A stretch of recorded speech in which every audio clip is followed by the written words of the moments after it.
The movie opens up with a brief information about the First World War, where Serbia suffered a devastating loss. It is mentioned that more than two-thirds of its male population perished during the battle, and the women who survived were left to pick up the pieces and start new lives as best they could. However, this also meant that many small towns were left with few or no men at all. The scene then shifts to a small town named Porkp, which is filled with beautiful women. There is only a single male representative throughout the whole town, and that too, he is very old. One day, two sisters, Ognjenka and Bogindja, are seen playing around the pond next to the cemetery. Ognjenka is the responsible sibling, and she suggests that they head home and avoid the cursed pond due to the legend that surrounds it. However, Bogindja, being the carefree one, walks towards the pond without a care in the world. According to the legend, their great-grandmother cried by the pond for 7 days and 7 nights when her husband did not return from the war. Her tears made the pond so salty that even sea animals started living in it. After a week of mourning,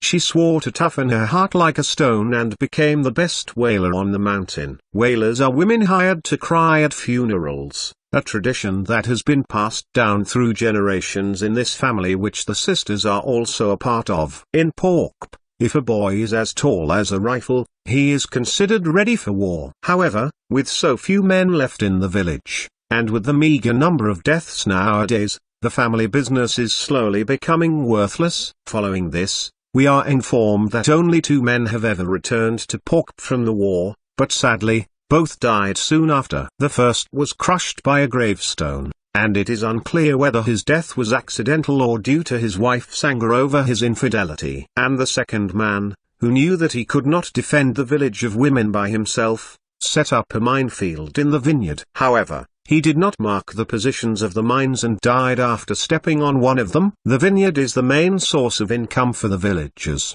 but after the second man left a dangerous minefield behind, the women who remained have renamed it as Mine Yard. Since then, the group of women draw straws to see who will be the next person to pick the grapes. Sadly, most of the time, they are unsuccessful as the mines explode and blow them up to smithereens. One morning, the sisters are approached by Nada, a young girl, who wants to hire their crying services in advance since she has drawn the short straw and is going to the mine yard next. However, as she has to pay in advance, she asks the sisters to give her a demonstration of their wailing performance. The two immediately agree and start their sample performance. However, Ognjenka has trouble wailing because her customer is still alive. She tries to think of sad things to make herself cry, but nothing seems to work. In one of her memories, she recalls the day her friend Sandhya got married but was immediately separated from her husband and left mute by the war. To help,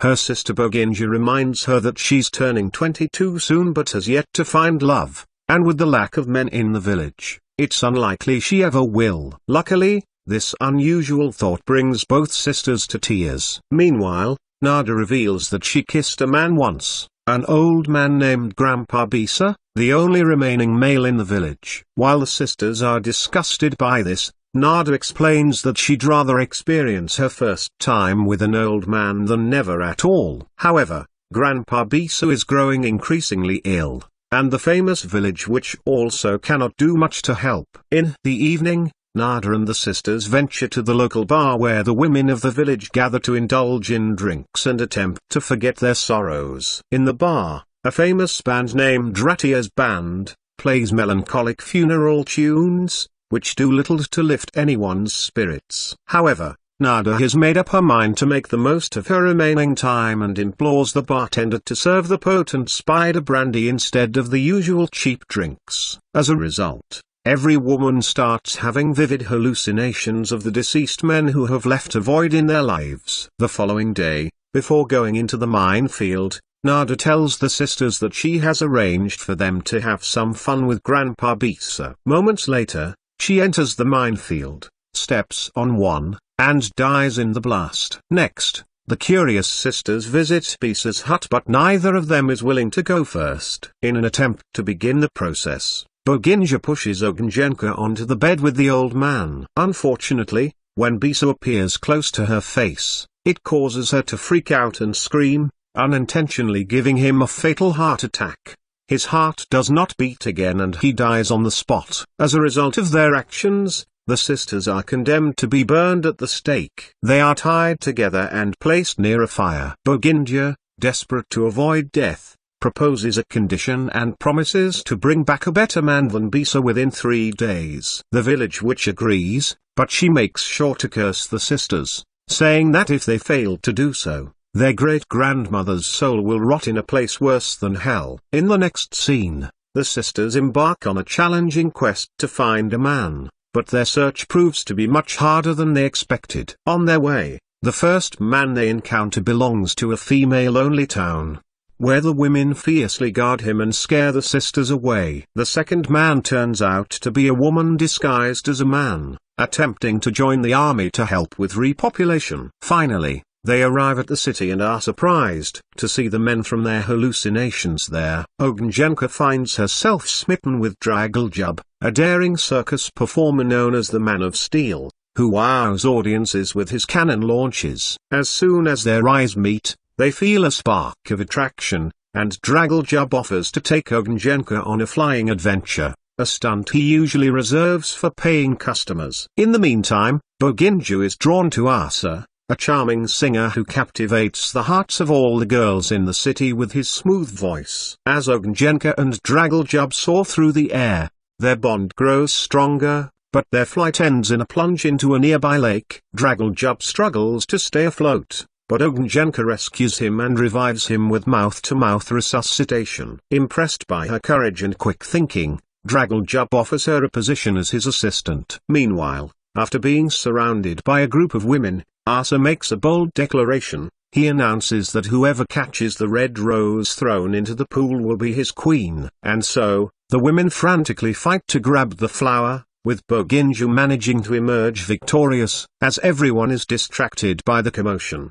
Dragoljub makes his escape in a car along with Ognjenka. He also summons Asa to join him, implying that they know each other. Soon, Boginja also gets into the car, and they set off on their new journey. As the four of them travel together, it becomes apparent that Ognjenka and Dragoljub have a strong connection, while Asa is not interested in Boginja's advances. The group makes a pit stop to change out of their wet clothes, and Asa finally becomes attracted to Boginja when he sees her in a semi-nude state. The next moment, they start making out, and so the other couple gets into the car and drives away. On their way, they run into some trouble as Ognjenka's hair gets stuck in the door.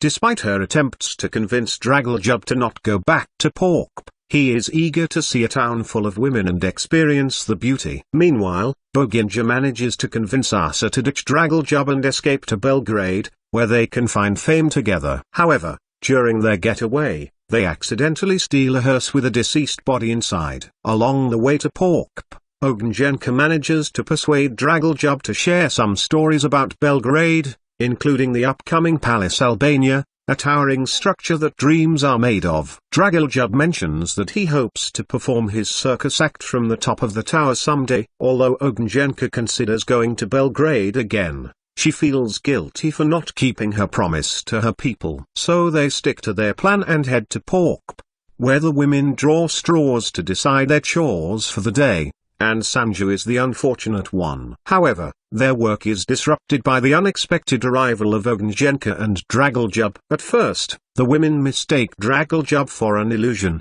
but they soon realize that he's real, and they swarm around him with excitement, except for a tired Sanju. While Dragoljub relishes the attention, Ognjenka cannot help but feel jealous. Later, they utilize Dragoljub's circus skills to safely collect grapes. He pedals a bicycle on ropes across the vineyard, while Ognjenka is tethered to him, effortlessly gathering the fruit without having to touch the ground. As night descends, everyone revels in making wine the traditional way, by stomping on the grapes in a large bucket. Dragoljub happily joins in the party, while Sanju watches him from a distance. Meanwhile, the witch keeps her promise and allows the soul of the sister's great-grandmother to rest in peace. However, Ognjenka begins to feel lonely and frustrated because everyone else seems to have what they want except her. But her thoughts are interrupted by the arrival of Boginja, who has come back to help. In the next scene, as the sisters head to the bar, they find Dragoljub having fun with other women. This infuriates Ognjenka, and in a fit of jealousy, she hits him in the groin before declaring to everyone that he belongs to her and that they're leaving for Belgrade. Unfortunately, the women merely laugh at her and continue with their celebrations. When nothing works, Ognjenka takes a daring step by boldly kissing Dragoljub. She then confesses her love for him, and urges him to leave with her. However, Sanja, who has been yearning for a kiss from Dragoljub since her wedding day was ruined, becomes envious and also plants a kiss on him, disregarding his explanation that he can only kiss Ognjenka. After some time, Asa also arrives there and the women immediately surround him. This time, it's Boginja's turn to feel envious. Asa quickly drinks some spider brandy and requests the band to play music so he can dance with Boginja on top of the table. But things turn violent when Ratu also desires to dance with Asa, leading to a scuffle between her and Boginja, which leaves their feet bleeding from the broken glasses. Dragoljub grows weary of the spectacle and flips the table, putting an end to it. After this, a bitter argument between the men ensues, and the women suggest that the best way to determine who is the better man is through their bedroom skills. Dragoljub agrees, but Ognjenka hurls a glass at his head, revealing her possessiveness and envy. The following day, Dragoljub wakes up to find Sanja hovering over him, trying to get closer. She confronts him about his macho behavior and reminds him that it's okay to let go of his pride. However, deep down, she knows that Dragoljub is committed to another woman. So, after a bit of consideration, she kisses him one last time and sends him off to be with his true love. Next, as the sisters leave for the Belgrade in their car, Dragoljub tries to follow them. However, they angrily ram him with their vehicle for all the problems he has caused as of late. Asa, on the other hand, tries to escape from the women waiting to spend time with him and accidentally ends up in the dangerous mine yard. Just when it appears as if he is going to die,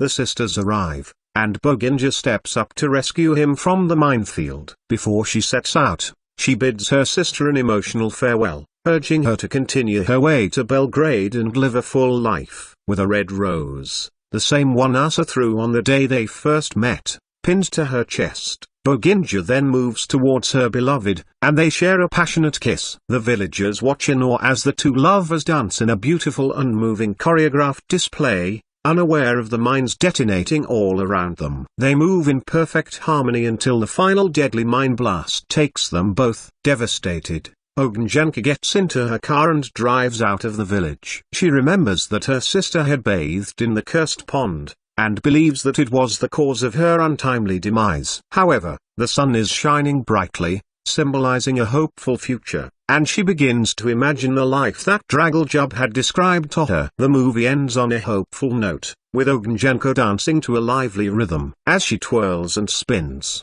she knows that she is ready to start a new chapter in her life, leaving the past behind, and embracing the possibilities of the future.